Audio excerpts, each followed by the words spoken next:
Okay, so welcome to Thursday, August 4th. We're gonna go back to a little bit of learning today, right? And this goes back to when I learned to whitewater kayak. And I was talking about learning to do the roll with the guy who was teaching me. He actually made the point where he's like, dude, listen, like unless you're gonna practice this a lot in calm water, he's like, it's very unlikely you're gonna be able to do it in rough water, so you might as well just learn to swim, right? Meaning dive out of the kayak and then go swim to the shore if you need to. You're not gonna probably be able to use that roll, right? Same thing kind of applies to RPE. Trying to learn that RPE in the midst of a CrossFit Metcon is very, very challenging because there's so many other things going on. So a lot of people don't learn to pay attention to it. So we want to learn that essentially in calm water, right? And the way we're going to do that is this RPE level guide.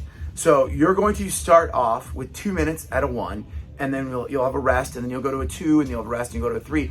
The idea is to learn to feel that. So we'll give you instruction on what each level should feel like before you go into that round, so you can start to think about it, right? And then eventually we'll be able to apply that into workouts, and it'll make our workouts much more effective regardless of what our goals are, right? If we want to hit those goals, doing the right rate of perceived exertion is absolutely crucial. So this will help us with that.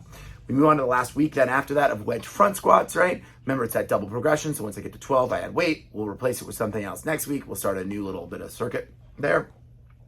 And then we finish off with blood meridian, which again, Tampa Bay Games workout, right? So you're starting off with cowls on the rower, and then we're doing like some bar work, meaning pull-up bars. So toes to bar, kipping, chest to bar, all that stuff. Finish off with a little odd object. So you're gonna hold the bar here like a bear hug, the same ball, and then squat it, right?